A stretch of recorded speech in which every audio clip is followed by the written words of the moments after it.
The U.S. is rejecting calls by two Israeli leaders for the resettlement of Palestinians outside Gaza. And New York City is barring buses of migrants from entering the city without notice. Good morning. I'm Corva Coleman from NPR News, and here are today's top stories. The State Department is rejecting statements by two Israeli leaders calling for the resettlement of Palestinians outside of Gaza. NPR's Jason DeRose reports from Tel Aviv. Far-right Israeli ministers Bezalel Smotrich and Itamar Ben-Gvir have said in recent days the Palestinians in Gaza should be resettled outside the enclave. Now, U.S. State Department spokesperson Matt Miller has issued a statement calling that rhetoric inflammatory and irresponsible. Miller says the two ministers should stop immediately. He says the U.S. has been reassured by the Israeli Prime Minister that resettlement of Palestinians outside of Gaza does not reflect the policy of the Israeli government. The statement goes on to say the U.S. has been clear that Gaza is Palestinian land and will remain Palestinian land. Jason DeRose, NPR News, Tel Aviv. The leader of the Iranian-backed Hezbollah militia is expected to speak later today in Lebanon.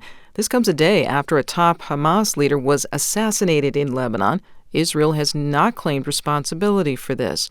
Hezbollah has previously said it would respond to any assassinations in Lebanon.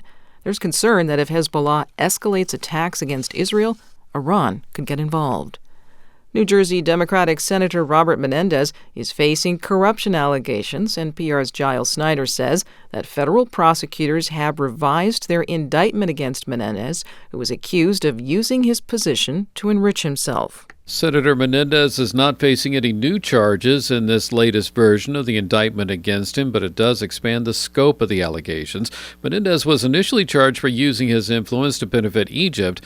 Now prosecutors have linked his actions involving Qatar to a real estate deal in New Jersey, accusing him of accepting gold bars, cash, and tickets to a Formula One race. NPR's Giles Snyder prepared that report.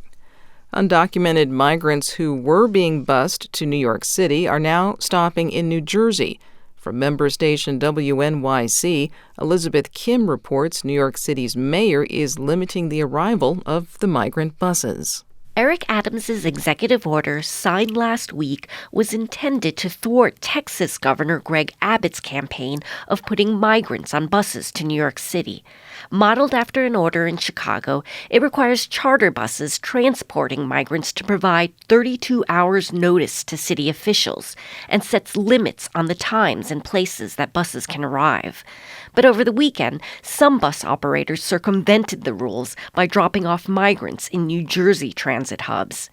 Adams is hoping neighboring cities band together to force Abbott to comply. According to city officials, no migrant buses from Texas have yet complied with the executive order. For NPR News, I'm Elizabeth Kim in New York. You're listening to NPR News.